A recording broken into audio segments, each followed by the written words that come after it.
ಆಂಧ್ರಪ್ರದೇಶ ಆರೋಗ್ಯ ಇಲಾಖೆಯಲ್ಲಿ ಕೋವಿಡ್-19 ಪ್ರಕರಣಗಳ ಸಂಖ್ಯೆ ಏರಿಕೆಯಾಗುತ್ತಾ ಇರೋದು ಕಳವಳಿಕಾರಿಯಾಗಿದೆ.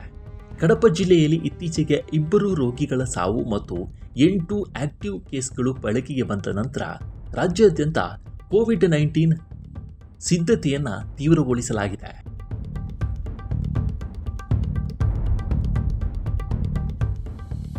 ಜನರು ಭಯಭೀತರಾಗುವ ಬದಲು ಜಾಗರೂಕರಾಗಿರಲು ಆರೋಗ್ಯ ಇಲಾಖೆ ಒತ್ತಾಯಿಸಿದೆ.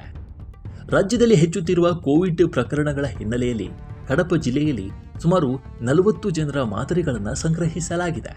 ಈ ಪರೀಕ್ಷೆಗಳಲ್ಲಿ ಹೆಚ್ಚಿನವು ನಕಾರಾತ್ಮಕವಾಗಿ ಬಂದಿವೆ ಮತ್ತು ಉಳಿದವುಗಳು ಪ್ರಸ್ತುತ ತನಿಖೆಯಲ್ಲಿವೆ.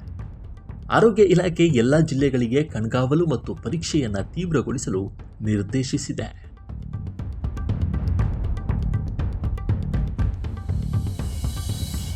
ಸರ್ಕಾರಿ ಆಸ್ಪತ್ರೆಗಳಲ್ಲಿ ಕೋವಿಡ್ ಸ್ಕ್ರೀನಿಂಗ್ ಈಗಾಗಲೇ ಪ್ರಾರಂಭವಾಗಿದೆ ಮತ್ತು ಐಸೋಲೇಷನ್ ಹಾಸಿಗೆಗಳನ್ನು ಸಿದ್ಧಪಡಿಸಲಾಗ್ತಾ ಇದ್ದು, ಜನದಟ್ಟಣೆ ಇರುವ ಪ್ರದೇಶಗಳಿಗೆ ಭೇಟಿ ನೀಡುವಾಗ ಜನ ಮಾಸ್ಕ್ ಧರಿಸುವಂತೆ ಸರ್ಕಾರ ಒತ್ತಾಯಿಸಿದೆ. ಯಾರಿಗಾದರೂ ಕೆಮ್ಮು, ಜ್ವರ ಅಥವಾ ಉಸಿರಾಟದ ತೊಂದರೆ ಇದ್ದರೆ ಅವರು ಕೋವಿಡ್ ಪರೀಕ್ಷೆಗೆ ಒಳಗಾಗಬೇಕು ಎಂದು ಸೂಚಿಸಿದೆ.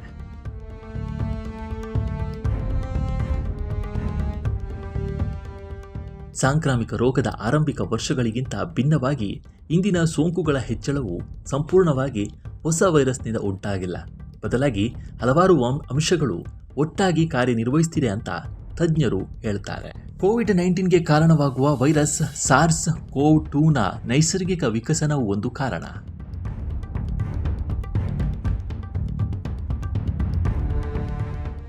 ವೈರಸ್ಗಳು ನಿರಂತರವಾಗಿ ರೂಪಾಂತರಗಳ ಮೂಲಕ ಬದಲಾಗುತ್ತವೆ.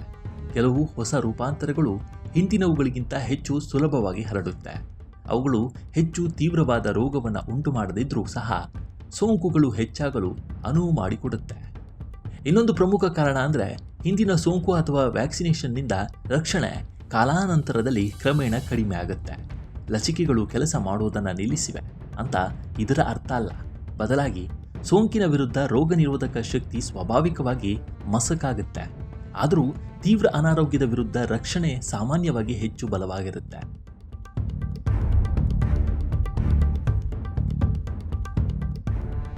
ವಿಶ್ವ ಆರೋಗ್ಯ ಸಂಸ್ಥೆ ರೋಗ ನಿಯಂತ್ರಣ ಮತ್ತು ತಡೆಗಟ್ಟುವಿಕೆ ಕೇಂದ್ರಗಳ ಪ್ರಕಾರ ಕೋವಿಡ್-19ನ ಲಕ್ಷಣಗಳನ್ನು ಗುರುತಿಸುವುದು ಮತ್ತು ಸಕಾಲಿಕ ಚಿಕಿತ್ಸೆಯನ್ನು ಪಡೆಯುವುದು ಮುಖ್ಯ. ಗಂಟಲು ನೋವು, ಜ್ವರ, ನಡುಕ ಅಥವಾ ಶೀತ, ತಲೆನೋವು, ಕಣ್ಣು ನೋವು, ಉಸಿರಾಟದ ತೊಂದರೆ, ಸ್ನಾಯು ನೋವು ಮತ್ತು ತೋಳುಗಳು ಮತ್ತು ಕಾಲುಗಳಲ್ಲಿ ಭಾರವಾದ ಭಾವನೆ, ತುಂಬ ದಣಿದ ಅಥವಾ ದುರ್ಬಲ ಭಾವನೆ, ಮೂಗು ಸ್ರವಿಸುವುದು,